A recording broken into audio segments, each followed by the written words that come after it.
오늘 또 주보를 보시고 예배 순서를 함께 생각하면서 강론을 시작하겠습니다.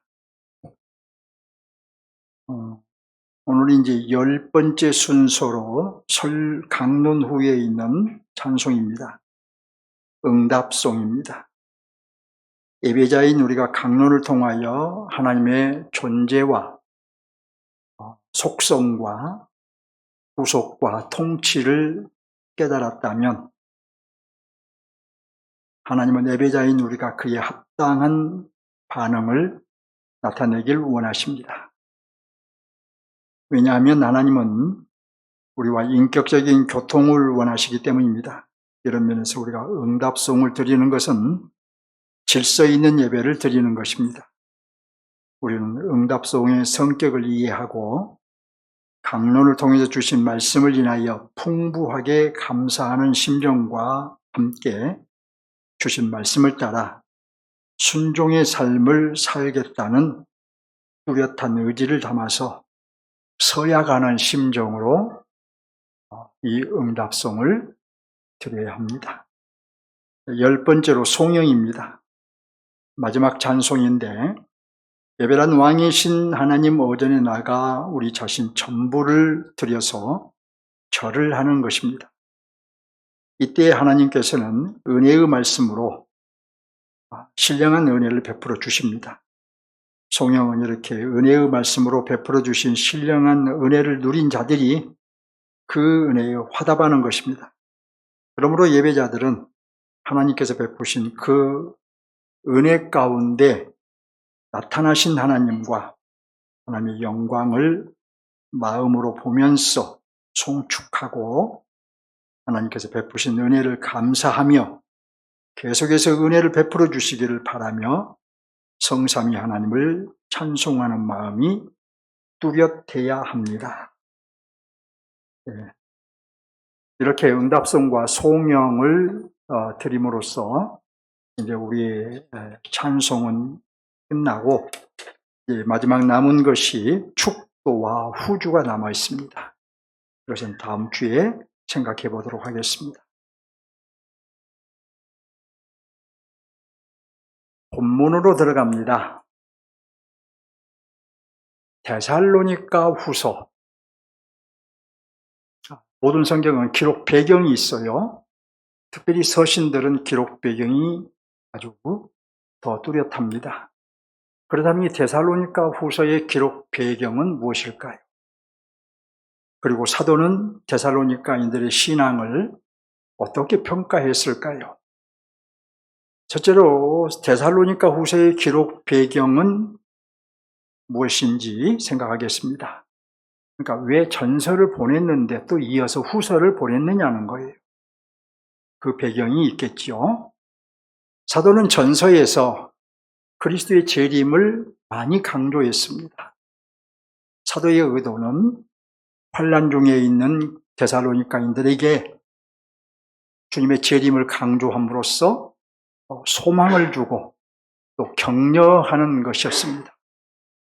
그런데 이렇게 전서를 통해서 주님의 재림을 강조해서 데살로니가 전서를 보내니까 이제는 어떤 이들이 주님의 재림하실 날이 이르렀다, 곧 다가왔다 라고 유언비어를 퍼뜨리고 규모 없는 생활을 하는 자들이 있었습니다. 주님이 곧 오실 터인데 시집가고 장가가는 일은 필요 없는 일이고 또 가정을 그렇게 막 성실하게 지키는 것도 의미 없는 일이고 또 경제활동을 하는 것도 그렇게 내일 모레 주님이 오시는데 무슨 필요가 있겠느냐, 이런 식으로 규모 없는 생활을 하는 자들이 있었어요. 사도는 바로 이것을 바로 잡아주기 위해서, 그 소식을 듣고 이것을 바로 잡아주기 위해서 고린도 후서를 기록한 것입니다. 그러면 사도는 이 데살로니가인들의 신앙을 어떻게 평가했을까요? 이제 여러분 성경 3절을 봅니다. 3절을 보면 형제들아 우리가 너희를 위하여 항상 하나님께 어떠한다고 한가요? 감사할지니. 그러면서 이것이 당연하다고 그러죠. 첫째로 왜 당연하다고 한가요? 너희의 믿음이 더욱 자라고, 둘째로는 너희가 다 각기 서로 사랑함이 풍성함이니. 그들의 믿음이 더욱 자라고 그들이 서로 사랑하는 것이 아주 풍성한 것을 인해서 하나님께 감사한다라고 말을 하고 있습니다. 이어서 4절 봅니다. 그러므로 너희가 견디고 있는 모든 박해와 환난 중에서, 지금 데살로니가인들은 큰 박해와 환난을 견디고 있는데 그런 박해와 환난 중에서 너희 인내와 믿음으로 말미암아 그 박해와 환난을 잘 이겨냈습니다.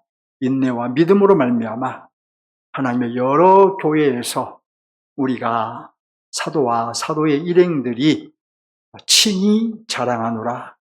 그들이 박해 중에도 환난 중에도 믿음을 잘 지켜내는 것을 바울은 이곳 저곳에서 다른 교회에서 자랑을 했다고 말합니다. 그러니까 데살로니가인들의 신앙을 어떻게 평가했나요? 당시 데살로니가인들은 박해와 환난 중에 있었습니다. 그런 중에도 그들의 믿음은 퇴보하지 않았습니다.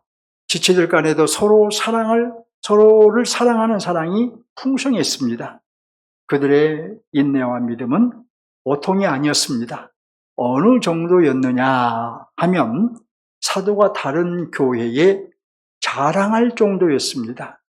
데살로니가인들은 박해와 환난에도 인내하고 있었으며 믿음이 퇴보하기는커녕 점점 자라고 있다라고 자랑했던 것입니다. 그래서 사도는 그들을 위해서 기도할 때마다 항상 감사하지 않을 수 없었어요. 데살로니가인들의 신앙은 대체로 칭찬받을 만 했던 것입니다. 데살로니가인들은 박해와 환난을 겪고 있었습니다. 사도가 데살로니가를 떠난 후에도 박해와 환난이 계속되었던 것입니다.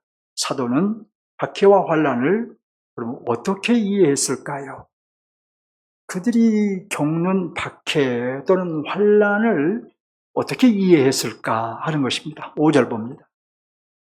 이는 무엇의 표라고 한가요? 하나님의 공의로운 표. 무엇이? 박해와 환난. 박해와 그들이 받는 박해와 환난이 하나님의 공의로운 심판의 표라고 합니다. 그리고 너희로 하여금 하나님 나라에 합당한 자로 여김을 받게 하려 함이니.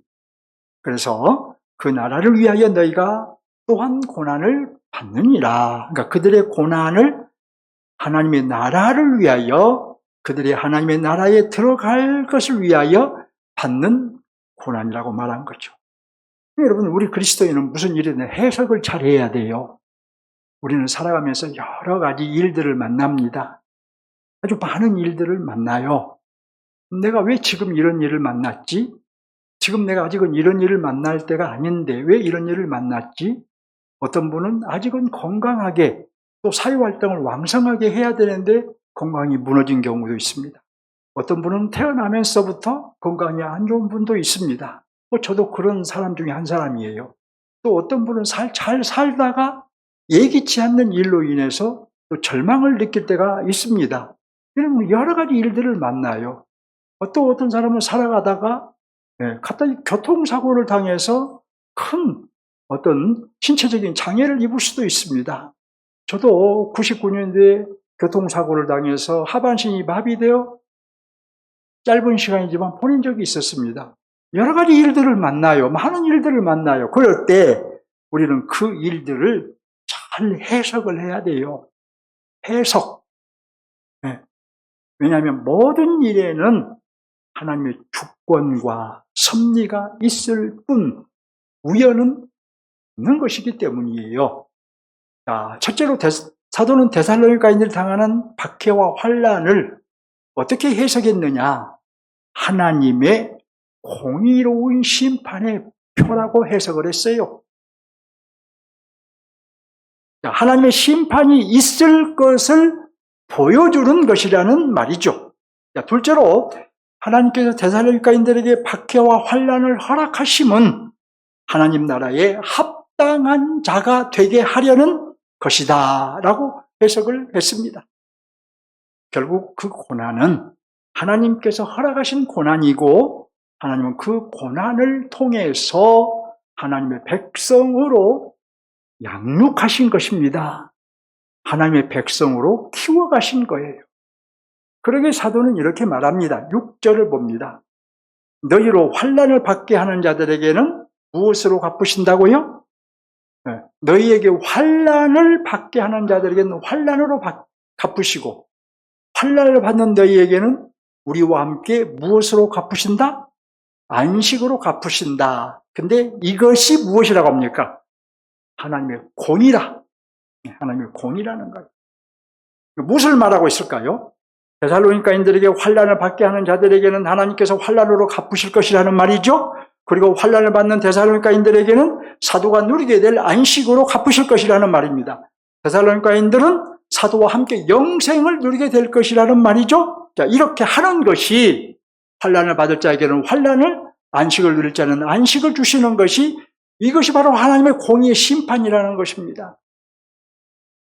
데살로니가인들은 불신자들로부터 박해와 환난을 당했습니다.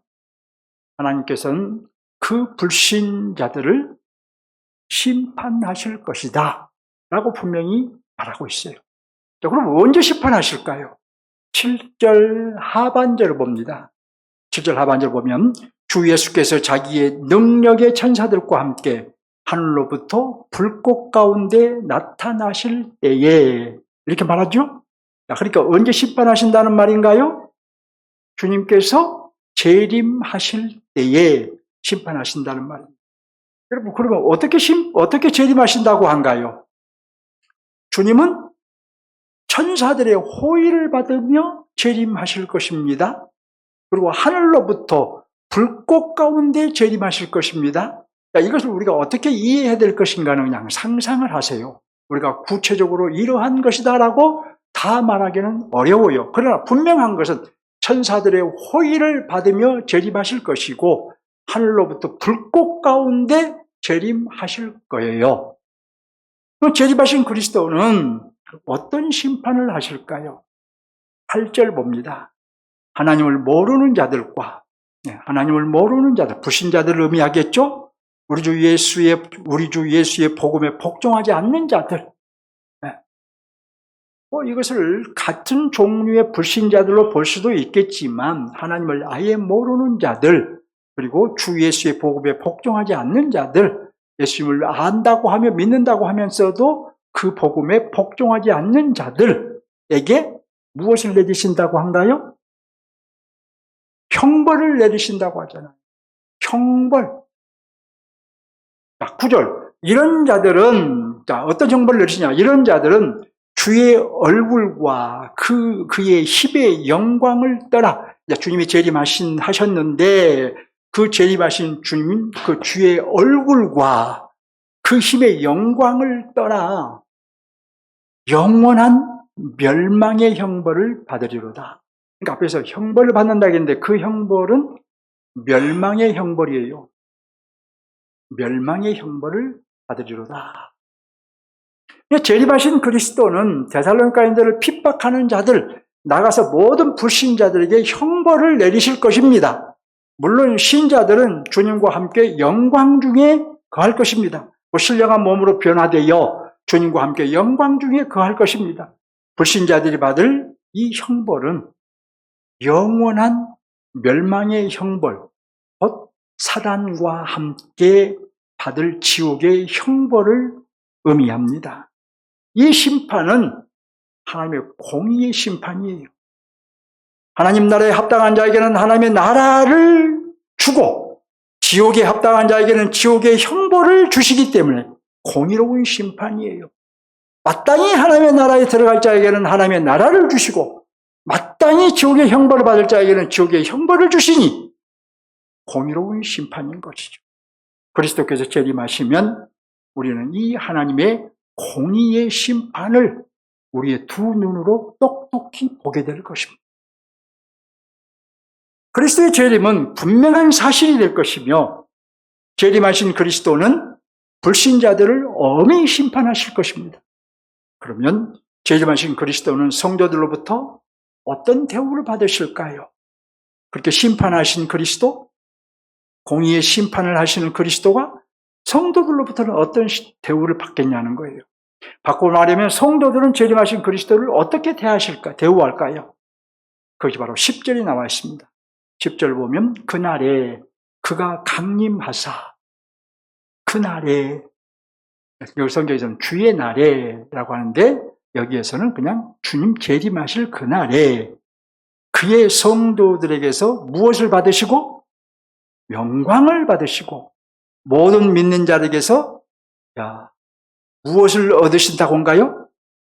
놀랍게 여김을 얻으시리니 이는 우리의 증거가 너희에게 믿어졌음이라.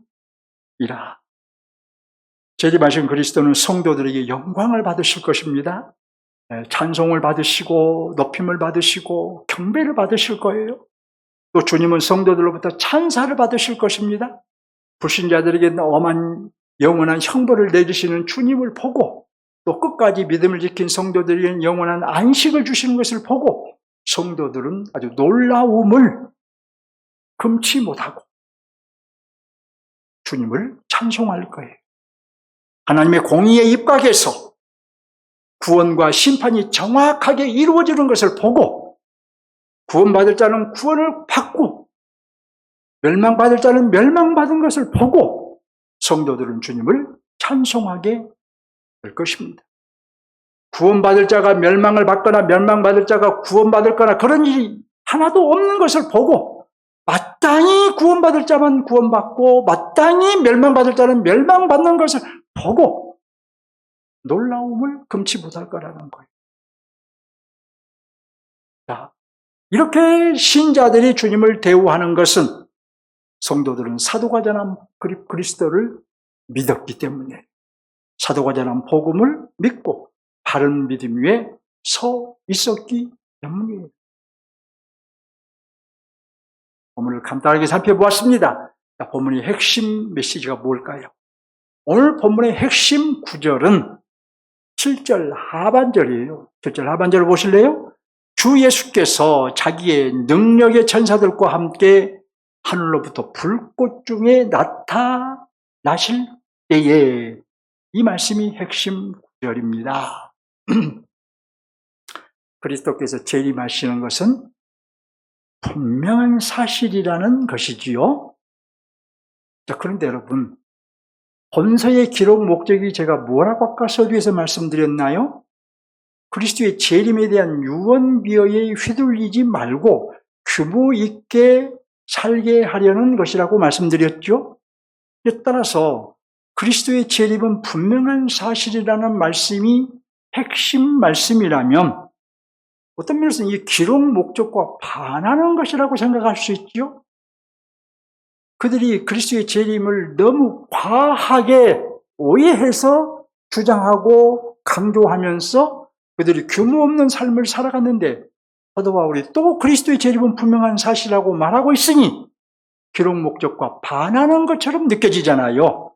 여러분, 하지만 사도는 그리스도의 재림은 분명한 사실임을 말하기 전에, 그러니까 6절부터 7절 상반절까지 보실까요? 6절부터 너희로 환난을 받게 하는 자들에게는 환난으로 갚으시고 환난을 받은 너희에게는 우리와 함께 안식으로 갚으시는 것이 하나님의 공의시니 라고 하나님의 공의의 심판이 있을 것을 먼저 분명히 했어요. 그러니까 여전히 박해와 환난 중에 있는 데살로니가인들에게 규모 있는 삶을 살되 그리스도의 재림을 놓치지 말라고 말한 것입니다. 그리스도의 재림을 대망하는 중에 일상의 삶을 살라고 말한 것입니다. 그러니까 본문은 그리스도의 재림과 규모 있는 삶을 강조한 것이죠.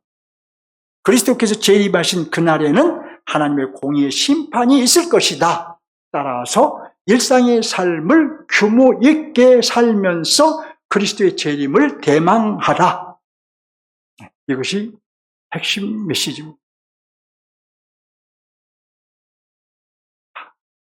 오늘 강론이 우리에게 요청하는 것은 무엇일까요? 이제 우리는 말씀을 받았으니 살아야죠. 말씀으로 반응해야 되겠죠? 핵심 메시지를 적용합니다. 본문의 핵심 메시지는 그리스도께서 재림하시는 그날에는 하나님의 공의의 심판이 있을 것이다. 따라서 일상의 삶을 규모 있게, 흐트러지지 않고 규모 있게, 한쪽으로 치우치지 않고 규모 있게, 불성실하게 살지 않고 성실하게 살면서 항상 그리스도의 재림을 대망하라는 것이죠. 그리스도께서 재림하신 그날은 그러니까 어떤 날이라는 말인가요?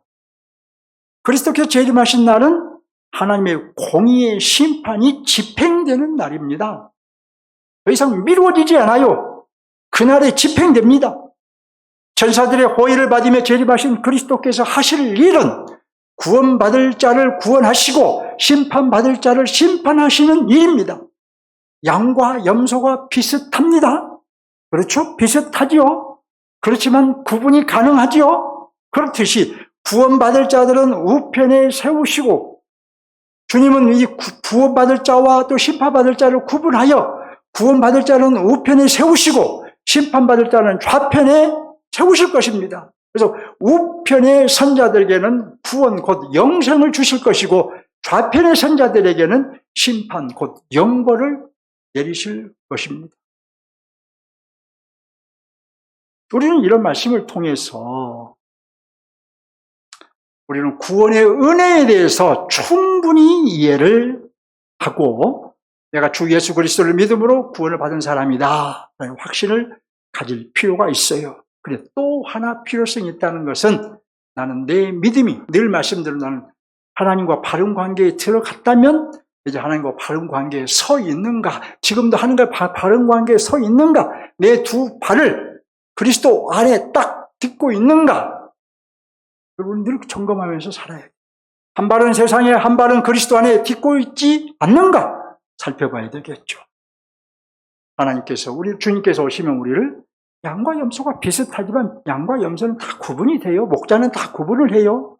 그래서 주님께서는 우리를 다 좌편에 설 자와 우편에 설 자와 양과 같은 이와 염소 같은 이를 다 구분해서 좌우에 세우실 것이고 우편에 선 양에게는 구원 곧 영생을 주실 것이고 좌편에 선 염소와 같은 이에게는 영원한 멸망을 주실 것이고. 그렇다면 여러분 지금 우리가 할 일은 무엇일까요? 이렇다면 우리가 할 일이 뭐겠어요? 당연히 주님이 재림하시는 그 날을 준비하는 것입니다. 주님이 재림하시는 그 날은 저나 여러분에게 곧 닥칠 것이니 우리는 지금부터 그 날을 준비하는 것이 현명할 것입니다. 여러분 노아 시대의 사람들을 보십시오. 하나님의 심판을 준비한 노아의 가족은 구원을 받았으나 하나님의 심판을 준비하지 않은 많은 당시의 모든 사람들은 다 멸망을 받았잖아요. 예수님의 열처녀 비유를 들어보세요. 신랑을 맞이할 준비를 마친 슬기로운 5 처녀는 신랑이 왔을 때 혼인잔치에 들어갔지만 신랑을 맞이할 준비를 다 마치지 못한 미련한 5 처녀는 혼인잔치에 들어가지 못했잖아요. 신랑을 맞이하지 못한 그 미련한 5 처녀도 등은 준비했지만 나름대로 등은 준비했어요. 신랑이 오실 것을 준비를 했어요. 그러나 기름은 준비하지 않는 까닭에 들어가지 못했어요. 지금 저와 여러분이 해야 할 일은 노아처럼 그리고 슬기로운 5 처녀처럼 그날을 준비하는 것 아니겠습니까? 주님이 재림하시는 그날, 곧 하나님의 공의의 심판이 집행될 그 날을 준비하는 것 아니겠습니까? 그럼 그날을 어떻게 준비해야 할까요? 어떻게 준비하면 될까요? 주님이 재림하시는 그날이 오리라는 것을 믿어야 되겠죠. 못 믿고 있다면 믿어야 되겠죠. 주님의 재림을 여러분이 믿든 아니 믿든 주님은 반드시 재림을 하셔요. 누군가가 주님의 재림을 아니 믿는다 할지라도 그건 그 사람의 생각이고 믿음일 뿐이지 주님은 반드시 재림을 하십니다. 다시 오십니다. 자, 둘째로 오늘이 바로 그 날일 수도 있다는 생각으로 살아야 합니다. 오늘이 바로 주님 재림하실 날이다. 내일이라도 주님이 재림하실 수 있다. 라는 생각을 가지고 살아야 돼요. 영적인 긴장을 풀지 않고 항상 깨어 준비하는 삶을 살아야 된다는 말이죠. 자, 셋째로 날마다 그리스도를 더욱 깊이 알아가야 하고 순간마다 그리스도의 통치에 순종해야 하고 그리스도를 더욱 드러내는 우리의 신앙과 인격을 갖추어야 합니다. 자, 이를 위해서 세 가지 실천 방안을 제안한다면 첫째로는 여러분들이 강론을 시청하는 거예요. 강론은 괜히 시청하는 거 아니에요. 둘째로 말씀을 꼬박꼬박 잘 묵상하는 거예요. 셋째로 요즘 우리가 하고 있는 개인 기도를 계속해 가는 거예요. 말씀과 기도는 은혜의 수단이라고 말씀드렸죠? 자, 우리가 이 세 가지만 잘 실천해도 주님의 재림에 대한 믿음이 굳게 설 것입니다. 주님의 재림을 준비하는 삶을 살게 될 것입니다. 그리스도에 대한 지식이 커지고 그리스도의 통치에 순종하게 될 것입니다. 그리스도를 닮아가는 신앙과 인격을 갖추게 될 것입니다. 여러분 기억하시기 바랍니다. 그리스도께서 재림하시는 그 날에는 반드시 하나님의 공의의 심판이 있을 것입니다. 따라서 우리는 일상의 삶을 규모 있게 살면서 그리스도의 재림을 준비하는 삶을 살아야 합니다. 오늘도 그리스도의 재림을 준비하는 삶을 살아야 하고 내일도 그리스도의 재림을 준비하는 삶을 살아야 합니다. 항상 영적으로 깨어서 준비를 해야 되겠죠. 우리는 이 점을 분명하게 적용해야 될 겁니다. 둘째로 하나님 나라 관점에서 적용합니다. 본문의 하나님의 나라는 사도들에게 선포된 하나님의 나라입니다. 선포된 하나님의 나라는 예수님께서 가져오신 하나님의 나라를 사도들의 선포를 통해 확장되어가는 나라입니다. 자, 그러면 본문의 하나님의 나라는 하나님 나라의 어느 면을 보여주고 있을까요? 데살로니가인들은 그리스도의 재림을 오해했다고 말씀드렸죠? 당대에 내일 모레 곧 주님이 재림하실 것이라고 생각을 했던 것입니다. 이런 오해로 인해 일상의 삶에는 충실하지 않고 날마다 그리스도의 재림을 기다리는 일에만 열중을 냈던 거예요. 그러니까 우리가 깨어서 주님이 내일이라도 오신다는 삶을 사는 것과는 달리 그들은 실제로 주님이 내일 오실 것이니 오늘 우리가 무엇을 하는 것은 의미가 없다라는 생활을 한 거예요. 아까 말씀드린 대로 내가 오늘 일상의 삶을 살아가는 것 의미가 없다는 거예요. 주님이 내일 오실 때 그런 것들이 무슨 필요가 있느냐 이렇게 생각을 했던 거예요. 사도는 그들에게 일상의 삶을 살아가면서 동시에 그리스도의 재림을 기다리라. 반드시 그리스도는 재림하시니 기다리라 했던 거예요. 이로부와 본문의 하나님의 나라는 그리스도의 재림을 대망하되 기다려야 돼요. 대망해야 돼요. 그러나 규모 있는 삶을 살아가는 나라입니다. 그리스도의 재림은 분명한 사실이니 준비하며 기다려야 하나 그날은 우리가 알 수 없으니 하루하루를 성실하게 살아야 한다는 것입니다. 한편으로는 그리스도의 재림을 대망하며 살아야 하고 다른 한편으로는 일상의 삶을 규모 있게 살아야 한다는 것입니다. 그렇다면 여러분 이제 우리가 어떤 점을 적용해야 될지 답이 나왔죠? 바로 그리스도의 재림에 대한 믿음이 약하신 분은 그리스도의 재림을 대망하는 믿음을 분명히 해야 할 것입니다. 그래서 여러분 말씀드린데 어떤 분은 이렇게 물어요. 지난 2000년 동안 주님이 재림하신다고 했는데 지난 2000년 동안 그 약속이 지켜지지 않았지 않습니까? 그런데 앞으로 정말 주님이 오실지 어떻게 믿을 수 있습니까? 이렇게 묻는 분들이 있어요, 간혹. 상당히 인간적인 면에서 보면 합리적일 수 있습니다. 약속을 하셨는데 지난 2000년 동안 하나님 그 약속을 지키지 않으셨는데 그 약속을 곧 지키실 거라는 보장이 어디 있느냐는 거예요. 여러분, 그런데 지난 2000년 동안 약속이 지켜지지 않았다? 지난 2000년 동안 예수님이 재림하시지 않았다? 바로 이것은 주님 다시 오실 때가 그만큼 가까웠다는 말 아니겠습니까? 지난 2000년 동안 오시지 않았으니 이제 주님이 다시 오실 날이 그만큼 더 가까워졌다는 말인 것이죠. 그러니 여러분, 우리는 날마다 주님 다시 오실 날을 생각하며 사는 것이 우리 그리스도인들의 삶이어야 돼요. 천사들의 호의를 받으며 다시 오실 주님을 우리는 상상하며 살 필요가 있습니다. 자, 그러면서 또 무엇을 해야 할까요? 주님 맞이할 준비를 해야 되겠죠. 신랑을 맞이할 준비를 하라는 것입니다. 여러분, 신랑을 기다리는 신부를 한번 생각해 보세요. 얼굴도 예쁘게 만지고 머리도 손질을 하고 몸을 어떻게 했어요? 예쁘게 꾸미겠죠.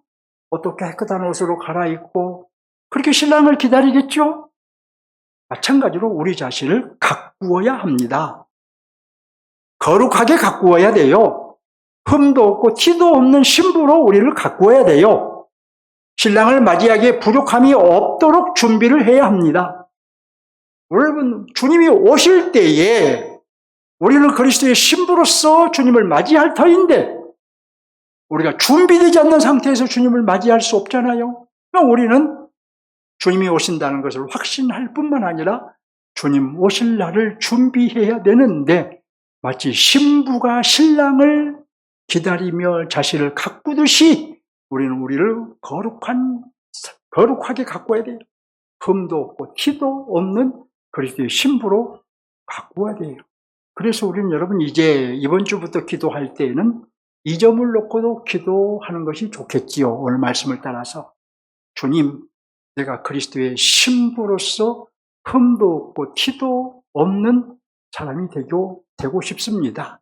이 기도를 추구하시라는 거예요. 이것만 하라는 얘기가 아니고 오늘 말씀이 우리에게 그리스도의 신부로서 우리 자신을 준비하라 했으니 주님, 내가 이제부터 그리스도의 신부로서 흠이 없는 신부, 티도 없는 신부, 그런 신부가 되고 싶습니다. 라고 함께 기도하시기 바랍니다.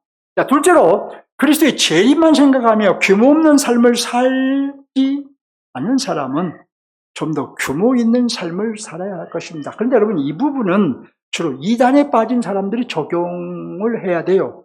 저와 여러분은 이것이 별로 해당이 안 되는 것 같아요. 데살로니가 교회가 주님이 곧 재림하신다는 바울의 복음을, 바울의 가르침을 왜곡한 사람들이 교회를 혼란케 했던 것처럼 오늘날 이단들이 주님이 곧 오신다라고 혼란케 하는데 그들은 이런 부분들을 규모 있는 삶을 살라는 사도 바울의 말을 좀 들어야 될 텐데 이 자리에 와야 됐죠. 안 오니 들을 수가 있어요. 근데 그들 세계에서는 안 가르쳐요. 또 이런 말씀은. 자, 실제로 또 적용할 것은 없을까요? 자, 우리가 분명히 해야 할 것은 그리스도의 재림은 분명한 사실이 될 것이며, 자, 그날은 우리의 구원이 완성되는 날이며, 반면에 우리의 대적자들은, 불신자들은 심판을 받는 날입니다. 결국 그리스도께서 재림하시는 그날은 하나님의 공의의 심판이 집행되는 날입니다. 그러면 그리스도께서 재림하심으로 하나님의 공의가 집행되는 그날은 어떤 날일까요? 무슨 일이 있을까요?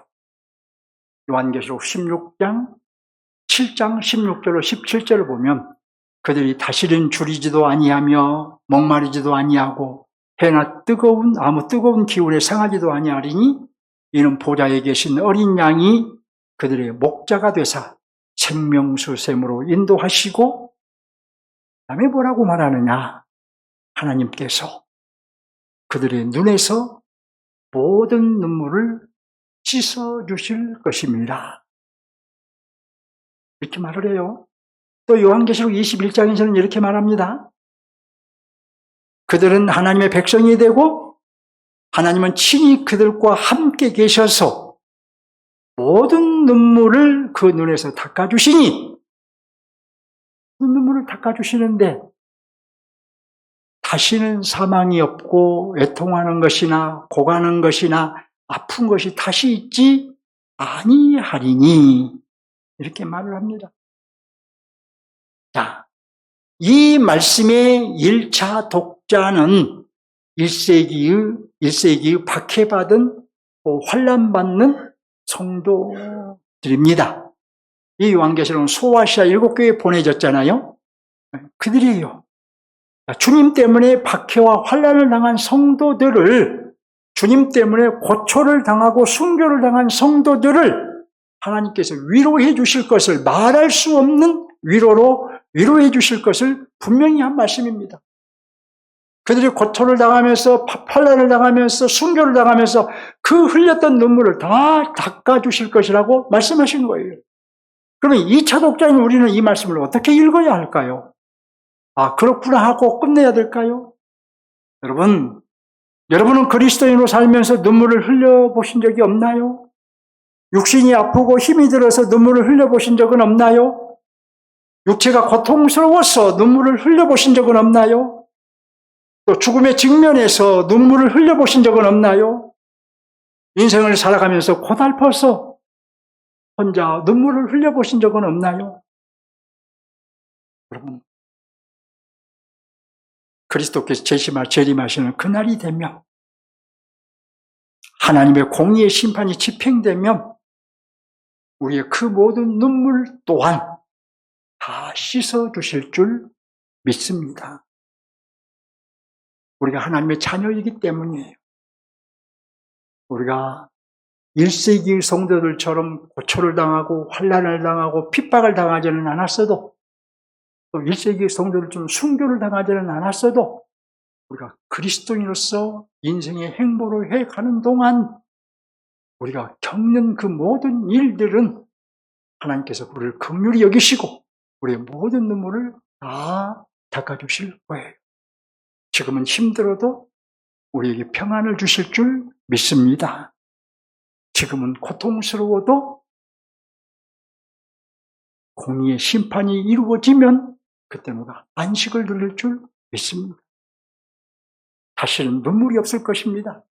주님이 재림하시면 다시는 사망도 없고 애통하는 것도 없고 고가는 것도 없고 아픈 것도 없을 거예요. 영원한 안식만 있을 것입니다. 자, 그러므로 우리가 반드시 적용할 것은 무엇인가요? 자, 반드시 적용할 것은 날마다 깨어서 주님을 대망하며 살되 아울러 규모 있는 삶을 살아야 합니다. 날마다 규모 있는 삶을 살면서 그럼에도 깨어서 주님의 재림을 대망하며 살아야 합니다. 자신을 흠도 없고 점도 없는 그리스도의 신부로 꾸미며 살아야 합니다. 결국 우리는 주님의 재림을 대망하는 삶을 살아야 하고 규모 있는 삶을 살아야 하고 또 그리스도의 신부로 준비하는 삶을 살아야 하겠지요. 본문의 하나님의 나라는 그리스도의 재림을 대망하되 규모 있는 삶을 살아야 하는 나라이기 때문입니다. 말씀을 맺겠습니다. 교우 여러분, 그리스도께서 재림하신 그날에는 하나님의 공의의 심판이 반드시 있을 거예요. 불신자들에게는 멸망이 있을 것이고 성도들에게는 의의 면류관을 주실 것입니다. 그날은 역전의 날입니다. 지금은 불신자들이 큰 소리를 치고 살아도 다 역전이 될 거예요. 지금은 여러분들이 의기소침해 살지 몰라도 그날에는 다 역전이 됩니다. 자신을 흠도 없고 점도 없는 그리스도의 신부로 우리는 꾸미며 살아야 되겠죠. 그러므로 그날에 또 어떤 역전이 일어나느냐? 그날에 일어날 역전은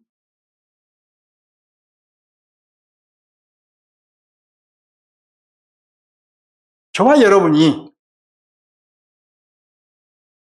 하나님의 나라 안에 들어왔다 하면서도 우리가 하나님의 통치가 분명하게 드러나지 않고, 그래서 때로는 우리가 이 땅에서 어떤 어려움도 당하고 고통도 당하고 우리가 원치 않는 일을 당한다 할지라도 주님이 재림하신 그날에는 공의의 심판이 집행되어서 불신자들에게 멸망이 주어질 때에 우리에게는 의의 멸류관을 주실 거예요.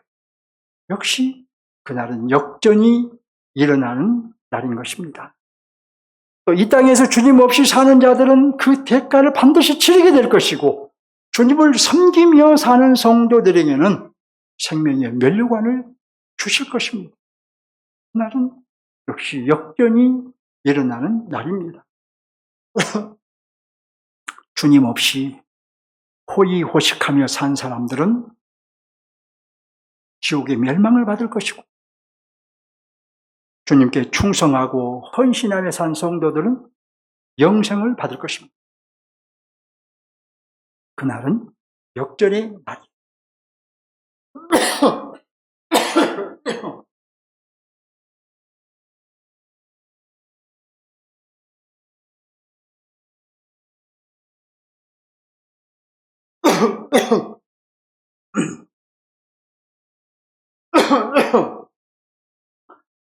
예.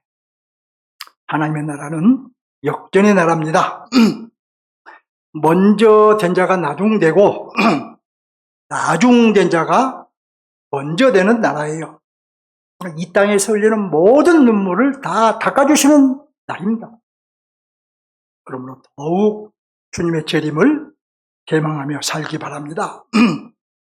더욱 그리스도인답게 규모 있는 삶을 살기 바랍니다. 자신을 그리스도의 신부로, 흠도 없고 티도 없는 그리스도의 신부로 준비하며 살기를 바랍니다. 우리가 이 땅에서 이런 삶을 살아야 한다라고 오늘 말씀은 우리에게 촉구하고 있습니다.